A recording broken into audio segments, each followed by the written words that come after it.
제5절 물품 장비 관리가 되겠습니다. 이 물품 관리법에 의한 물품 관리는 2020년도 실무종합 기준으로 할 때는 이 내용은 나오지 않습니다. 승진 대비하시는 분들은 바로 이번 항목부터 보시면 되겠습니다. 채용 대비하시는 분들은 이 부분이 문제로 한번 나온 적이 있기 때문에 또 잘 봐두셔야 됩니다. 흐름들을 보면 중앙관세장이 물품관리관을 두게 되죠. 물품관리관 밑에는 물품운용관, 물품출납공무원을 두게 됩니다. 물품운용관은 사용에 관한 업무를 담당을 하고 출납공무원은 출납에 대해서 담당을 하게 되는 것입니다. 물품관리관에는 분임 물품관리관을 둘 수 있고 또 분임 물품출납공무원을 둘 수가 있습니다.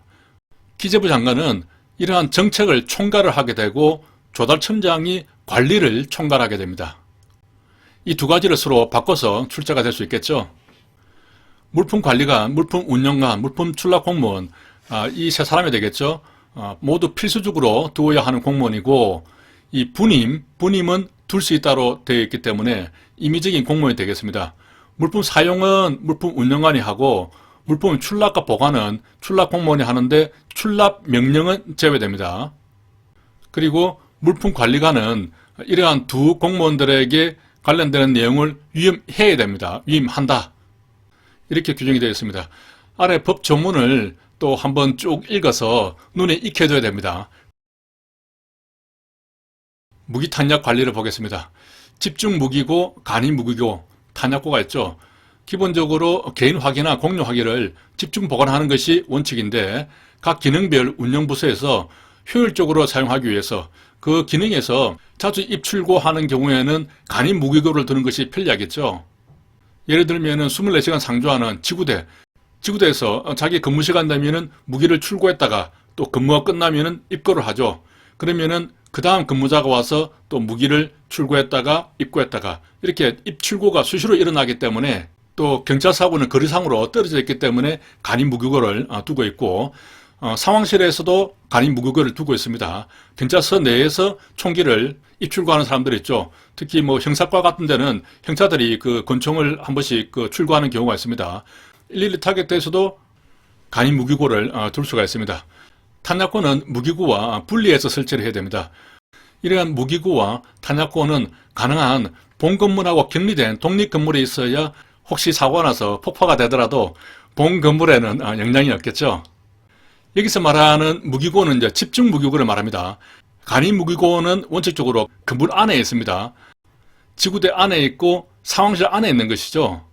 그리고 무기를 항상 관리를 해야 되니까 24시간 상주하는 그런 장소가 되겠습니다.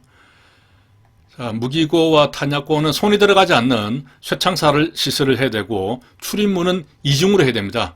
그리고 비상벨은 상황실, 숙직실 등과 연결되어 있고 외곽에는 철조망, 조명 등 순찰함을 설치를 해서 당직 근무자들이 야간에 순찰을 하면서 그 순찰함에 사인을 하게 되어 있죠. 비상벨이 그 상황실에 연결되어 있기 때문에 제가 상황실에서 근무를 했었는데 이 무기고를 열 때마다 상황실에는 그 비상벨이 울리게 되어 있습니다. 그래서 상황실에서 근무를 하다가 깜짝깜짝 놀라죠.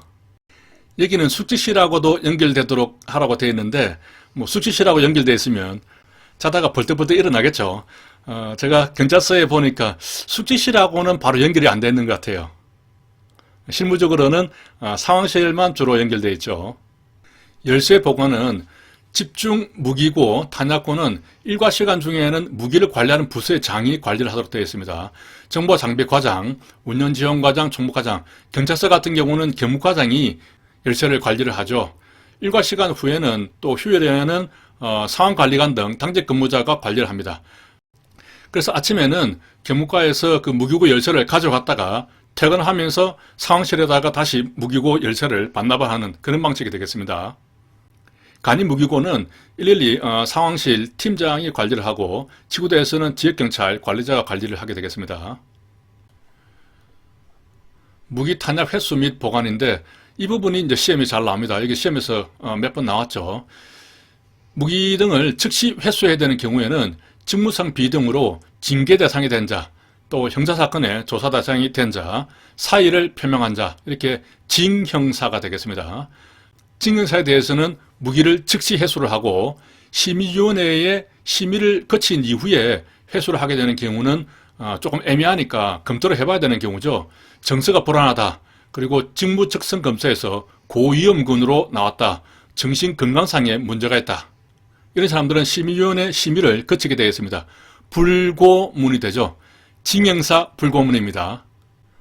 형사 중에 징한 형사가 있는 겁니다. 징하다 하는 것은 전라도 사투리죠. 저도 정확한 어감은 잘 모르겠지만 좀 독하다 뭐 이런 뜻에 쓰는 말 같습니다. 그런 징한 형사가 불고문을 하는 겁니다. 무교고에 보관해야 되는 경우가 있는데 술자리 또는 연애 장소에 출입할 때, 상사 사무실에 출입할 때 총 들고 들어가면 안 됩니다. 안전수칙을 보겠습니다. 총구는 공중 또는 지면, 안전지역을 향해야 되고 전방을 향해야 된다. 이러면 틀린 지문이 되겠습니다. 실탄을 장전할 때는 반드시 안전장치, 방아쇠불에 설치해서 사용하는 것인데 방아쇠가 당겨지지 않도록 그 고무 파킹 같은 것을 거기에 걸도록 하는 그런 부분이 되겠습니다. 1탄은 공포탄, 2탄 이하는 실탄을 장전하게 되고 대간첩 작전이나 살인 강도 등 중요 범인, 또 무기 흉기 등 이런 것들을 사용하는 범인의 체포를 위해서는 2탄부터 실탄을 장전할 수도 있습니다. 조준할 때는 대퇴부 이하를 해야 되는 것이죠. 허리 이하가 아닙니다. 약간 말장난 같지만 이런 부분이 시험에 나오면 착각할 수 있는 것이죠. 차량 관리를 보겠습니다. 차종은 성명성합 화물 특수형으로 구분되고 차형은 차종별로 대중소, 경형, 다목적형으로 구분한다. 이런 것도 시험에 한번 나온 적이 있죠. 용도별로 전지업, 순특 이렇게 나눌 수가 있는데 수사용도, 행정용도 이렇게는 나누지 않습니다. 업무용으로 다 포함될 수 있겠죠. 용도별만 암기를 하면 전지업, 순특이 되겠습니다. 그 순대국밥집에 가면 순대특이 있죠. 일반 순대국보다 한 1,000원, 2,000원 더 비쌉니다. 그렇게 순대국 특을 시키면 홀에 있던 아주머니가 주방에 대고 순특 이렇게 이야기하죠. 전지협회에서 순특을 주문했습니다. 관리는 매년 3월 말까지 다음 연도에 차량을 쓸 그런 소요 계획을 경찰청장에게 제출해야 됩니다. 그리고 11월 말까지 다음 연도에 교체 대상을 또 제출해야 되는 것이죠. 이런 것도 시험에 나왔습니다. 보통 소가 나오면 3하고 관계가 되죠. 소멸시효 암기할 때도 3 또는 5였죠. 그리고 소청심사위원회의 그 상임위원들의 임기도 3년이었죠. 교체 대상이라고 할 때는 교와 체를 보면은 요 10일이 보입니다. 요 할 때 10일이 보이죠? 채 할 때 에에서 10일이 보입니다. 여기서 10일을 연상할 수 있겠습니다. 이렇게 글자 가지고 연상했던 것이 앞선 강의에서 수사 경과할 때 휴사 경과 이렇게 암기를 했었죠. 휴에서 거기도 유가 10일이죠. 사는 4입니다. 그래서 11월 달과 4월 달에 수사 경과의 유효기간이 만료하는 시점이 되겠습니다. 차량을 교체할 때는 사용기간, 연식을 최우선으로 고려합니다. 뭐 키로수라든가 여러 가지 있겠지만은 그 연식을 가장 최우선으로 고려해서 교체를 할 것인지 여부를 판단한다는 것이죠. 불용처분은 공개 매각하는 것이 원칙인데 매각 안 할 때는 폐차 처분해야 되고 매각할 때는 경찰 표시 등 도색을 완전히 제거를 해야 됩니다.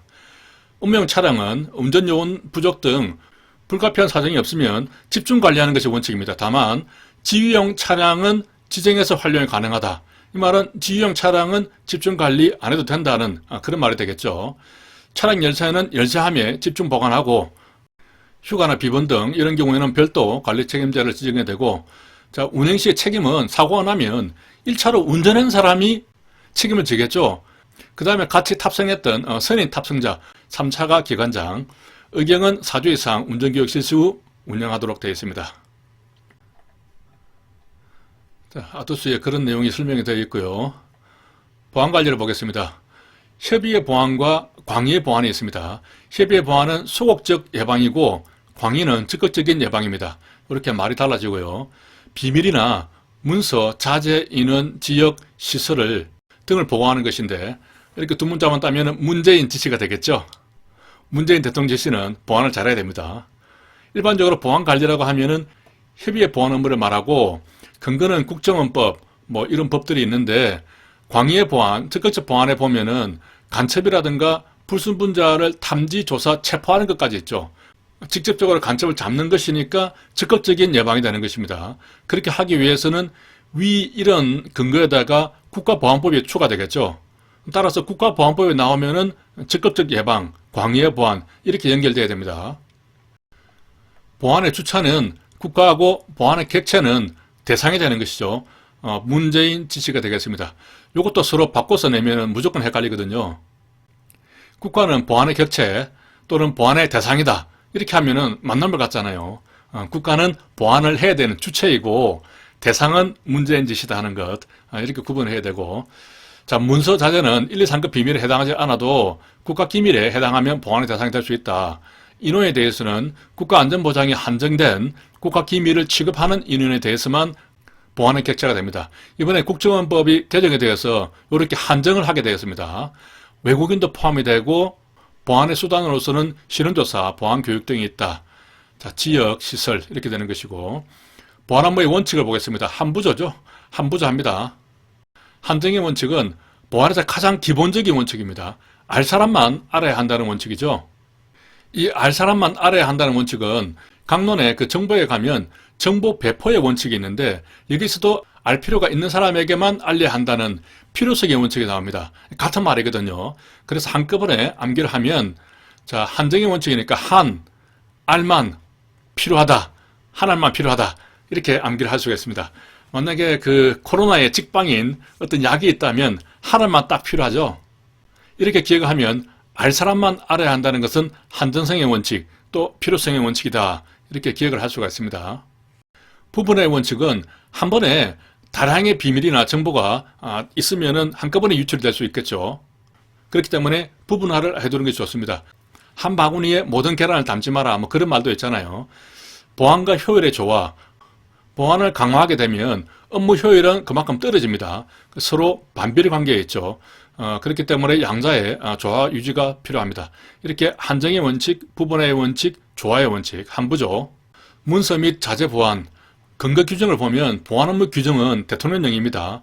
보안 업무 규정 시행규칙이라고 했는데 시행규칙 하니까 대통령령보다 아래인 어떤 부령 같은데 그게 아니고 대통령 훈령으로 되어 있습니다. 그리고 시행 세부규칙은 경찰청 훈령으로 되어 있는 것이죠. 비밀을 보겠습니다. 국정원법에 따른 국가기밀로서 보안 업무 규정에 따라 비밀로 분류된 것. 이것이 비밀입니다. 이번에 규정이 개정됐죠. 예전에는 국가안전보장에 해를 끼칠 우려가 있는 국가기밀, 이것을 비밀로 봤거든요. 지금은 이 문장이 나오면 틀린 지문이 되겠습니다. 더 한정시켰습니다. 비밀의 범위를 더 축소하고 한정시켰죠. 국가기밀로서 보안 업무 규정에 따라서 비밀로 분류된 것 이렇게 되어 있고 그러면 국가기밀이 무엇이냐? 국정원법에 보면은 국가의 안전에 대한 중대한 불이익을 피하기 위해서 한정된 인원만이 알 수 있도록 허용되고 다른 국가 또는 집단에 대해서 비밀로 할 사실, 물건 또는 지식으로서 국가기밀로 분류된 사항만을 말한다라고 되어 있습니다. 다시 말해서 국가기밀이라는 것은 막연한 것이 아니고 국가기밀로 분류되어야 한다는 것이죠. 그러한 국가기밀 사항에 대해서 보안 업무 규정에 따라서 비밀로 분류가 돼야 됩니다. 그것만 비밀로 하겠다는 겁니다. 막연하게 국가안전보장에 해를 끼칠 우려가 있는 국가기밀 이런 식으로 나와서는 안 된다는 것이죠. 비밀은 중요성과 가치 정도에 따라서 1급, 2급, 3급 비밀로 나누게 되겠습니다. 대외비는 그 비밀에 포함되지 않지만은 또 특별히 보호가 필요한 사항에 대해서 대외비라고 나누고 있습니다. 다시 말해서 대외비는 이 비밀 속에 포함되지 않는 것이죠. 암호자재. 이것은 암호기술이 적용된 장치나 수단으로서 1, 2, 3급 비밀 소통용 암호자재로 구분됩니다. 암호자재도 1, 2, 3급으로 구분된다는 것이죠. 비밀을 구분해보면 1급 비밀은 누설이 됐을 때 외교관계가 단절되고 전쟁이 유발될 수 있는 아주 중요한 비밀이 되겠죠. 그리고 2급은 누설이 됐을 때 국가안전보장에 막대한 지장을 초래할 수 있고 3급은 해를 끼칠 우려가 있는 겁니다. 순서대로 왜 막 해? 왜 마음대로 해? 암호자재를 보면 국정원장이 제작해서 공급하죠. 암호자재를 원칙적으로 제작할 수 있는 사람은 국정원장인데 암호자재를 사용하는 기관은 국정원장이 인가를 해주면 그 범위 내에서 자체적으로 암호자재를 만들어서 쓸 수가 있습니다. 이렇게 만들어진 암호자재는 나중에 새로운 암호자재를 만들어서 이제 옛날 것을 반납해야 되는 그런 경우가 있으면 제작기관의 장에게 반납을 합니다. 국정원장의 인가를 받아서 자체적으로 제작을 했다면 그 제작기관의 장에게 반납하는 것이지 지문에 국정원장에게 반납해야 된다, 이런 말에 속아 넘어가면 안 됩니다. 암호자재는 해당 등급에 그러한 인가를 받은 사람만 취급할 수 있겠죠. 암호자재 취급 인가권자는 비밀 취급 인가를 받은 사람 중에서 비밀소통용 암호자재 취급을 인가를 하는데, 이런 암호자재 인가 등급은 비밀 취급 인가 등급보다 높을 수는 없다. 같거나 낮아야 된다는 그런 말이 되겠죠. 이러한 인가 변경사항은 직원 인사 기록에 포함되어야 한다, 이렇게 규정이 되어 있고, 비밀을 분류할 때 원칙이 있습니다. 이것은 비밀 독과입니다. 독립분류원칙, 과도, 과소분류 금지 원칙, 외국, 국제기구, 비밀 존중의 원칙, 이렇게 독과외가 되는 것이죠. 예전에 제가 고등학교 다닐 때는 그 과외를 받는 것이 법률에서 금지가 되어 있었거든요. 학원에 나가서 수강하는 것은 되는데 개인 과외를 받는 것은 사교육비를 억제하는 측면에서 금지를 시켰습니다, 그때는. 그래서 돈이 좀 있는 집은 개인 과외를 받기 위해서 비밀스럽게 개인 과외를 받았죠. 그게 비밀 독과외가 되겠습니다. 독립분리의 원칙을 보면은 비밀은 그 자체로서 분류가 돼야 되고 다른 비밀하고 관련해서 분리해서는 안 된다는 원칙이 되겠습니다. 지시한 문서가 2급 비밀입니다. 그 지시에 따른 보고를 하는 문서까지 2급으로 획일적으로 분리해서는 안 된다는 겁니다. 상급 부서가 하급 부서에게 획일적으로 보고문서 비밀 등급을 지시해서는 안 됩니다. 과도 과소 분류 금지 원칙은 적절히 보호할 수 있는 최저 등급으로 분류해야 한다 하는 원칙인데, 여기서 최저란 말을 최고로 바꿔서 보기 지문에 나오거든요. 자, 비밀은 1급, 2급, 3급이 있는데 1급이 높습니까? 2급이 높습니까? 1급 비밀이 2급 비밀보다 더 높죠. 그런데 숫자는 1, 2, 3 나가니까 급이 낮을수록 더 높은 숫자가 되는 겁니다. 이것 때문에 조금 착각이 일어날 수 있거든요. 예를 들면 어떤 비밀이 있는데 2급으로 분류를 해서 관리를 해도 되고 1급으로 분류해서 관리를 해도 된다면은 1급으로 분류하지 말고 2급으로 분류를 하라는 말입니다. 더 높은 등급으로 분류해서 더 강하게 보완을 해야 될 것 같지만 그게 아니고 2급으로 해도 충분하면 2급으로 분류를 해서 불필요하게 비밀 등급을 올리지 말라는 의미가 됩니다. 그런 부분을 착각하지 않도록 유의를 해야 되고요. 자, 외국에서 비밀을 접수를 했다면 생산기관이 필요한 정도로 보호를 해줘야 됩니다. 외국에서 비밀을 주면서 이것은 2급 비밀로 좀 했으면 좋겠다, 그렇게 했다면 우리가 볼 때는 이거 비밀같이 다른데, 이렇게 해서 접수기관 마음대로 그 비밀을 분류하지 말고 주는 쪽 생산기관이 요구하는 그 등급으로 그 비밀을 보호를 해줘야 한다 하는 그런 말이 되겠습니다. 비밀 취급 인가를 보면 1급 비밀 및 1, 2급 비밀 소통용 암호자재, 2, 3급 비밀 및 3급 비밀 소통용 암호자재, 이렇게 구분되어 있죠. 1급 비밀과 1, 2급, 또 2, 3급 비밀과 3급, 이렇게 나누어져 있습니다. 이렇게 서로 나누어지는 것들을 잘 봐야 됩니다. 1급에 1급, 2, 3급에 2, 3급, 이렇게 되어 있는 것이 아니죠. 자, 1급 비밀과 이것들을 취업할 수 있는 사람은 대통령 국무총리, 각 부처의 장입니다. 부처의 장이라고 하면은 장관 혹은 인사혁신처장 같은 그런 사람들이 되겠죠. 아래를 보면은 청의 장, 청장은 그 다음 단계가 됩니다. 그런데 검찰청에 검찰총장은 또 이 단계가 윗단계로 올라가 있어요. 경찰청장이 올라가 있는 것은 아니죠. 경찰청장은 여기에 포함되어 있습니다. 지방자치단체장, 또 지도청장, 이런 사람들이 두 번째 단계가 되겠습니다. 인가권자는 기관장만 되는데 어디 보조기관인 국장, 이런 사람들은 인가권자가 될 수가 없습니다. 경찰병원장도 인가권자는 되지만은 수사국장이라든가 그런 사람들은 인가권자가 안 되는 것이죠. 인가권의 유임을 보면 시도청장은 경찰서장, 기동대장에게 2, 3급 비밀 취급 인가권을 위임해야 합니다. 하지만 경정 이상을 장으로 하는 기관장에게는 2, 3급 비밀 취하권을 위임할 수 있다, 이렇게 규정이 되어 있고요. 위임받은 사람은 재위임할 수는 없습니다. 특별인가가 있는데 경찰 공무원은 비밀 취급 인가증을 별도로 받지 않더라도 발령을 받으면 임용과 동시에 상급 비밀 취급권을 갖게 됩니다. 그러한 것을 특별인가라고 합니다. 경우에 따라서는 보직 발령과 동시에 2급 비밀 취급권을 가지게 되는데 그 부서가 이제 이런 부서들이 되는 것이죠. 신원 특이자가 있으면 보안심사위원회 기관장이 아닙니다. 보안심사위원회가 또는 자체 심의기구에서 2급을 줄 것인지 2급 인가 여부를 심의를 하고 비밀 취급이 불가하다고 그렇게 의결이 되면 기관장이 인사조치를 하게 되겠습니다. 비밀의 보관을 보겠습니다. 대통령 훈령에 있고요. 1급 비밀은 반드시 금고에 보관을 해야 되는데 다른 비밀하고 혼합해서 같이 보관을 하면 안 됩니다. 1급 비밀이 들어가 있으면 다른 2, 3급 비밀은 함께 둘 수 없다는 이야기가 됩니다. 2, 3급 비밀은 금고 또는 이중철제 캐비넷에도 넣을 수가 있습니다. 이중철제 캐비넷이라는 것은 캐비넷 문이 2개가 있습니다. 그래서 열쇠가 2개가 있겠죠. 보관 책임자가 2급 비밀 취급 인가를 받았다면 2급하고 3급을 혼합해서 보관을 할 수도 있습니다. 1급은 반드시 금고에 혼합하지 않고 보관을 해야 되는데 2, 3급은 철제 캐비넷에 넣어도 되고 혼합해서 보관을 해도 됩니다. 이런 보관 용기에 넣을 수 없는 어떤 큰 물건일 수도 있죠. 그러한 경우라면 최소한 제한구역이나 통제구역 내에 보관을 해야 된다는 것입니다. 뒤에 한번 내려가 보면은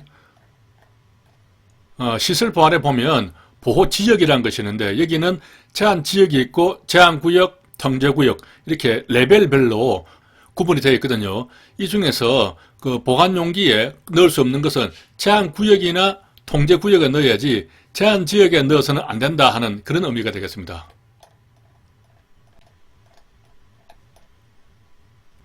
그래서 용기에 넣을 수 없는 것은 창고 같은 데다가 꾸역꾸역 보관해야 되겠죠. 꾸역꾸역입니다. 보관하는 용기의 외부에는 이것이 비밀이다 하는 그런 비밀을 알리는 표시를 해서는 안 됩니다. 자, 비밀관리부처리 있는데요. 1급 비밀관리기록부는 별도로 작성을 해야 되는 것이죠. 2, 3급은 동일 관리기록부로 사용이 가능하다는 겁니다. 그러니까 어떤 장부가 있으면 장부에다가 앞쪽에는 2급을 적고 뒤쪽에는 3급을 적고 그렇게 동일 관리기록부로 사용을 해도 되지만은 1급만은 별도로 해라 하는 것이고 비밀관리기록부와 암호자재 관리기록부는 모든 비밀과 암호자재에 대한 보안 책임 및 보안관리 사항이 정확히 기록 보존되어야 한다. 아주 상식적인 이야기 같은데 이것도 시험에 나왔습니다. 암호자재라는 것은 경찰에서 그 무전을 하는데 무전할 때는 그 특별한 그 용어가 있죠. 그런 것들을 암호라고 합니다. 그런 암호자재는 비밀관리기록부에 등재하지 아니하며 암호자재 기록부에만 기록 정리한다. 보관한 비밀을 대출을 할 때는 비밀대출 기록부에 기록 유지한다. 비밀의 발간 업무, 타자나 필경하는 사람이 아니고 출판하거나 발간하는 업무에 종사하는 사람이죠. 그런 사람이 작성하는 작업일지, 이 작업일지는 비밀 열람 기록전을 가름하는 것으로 본다 하는 내용이 있습니다.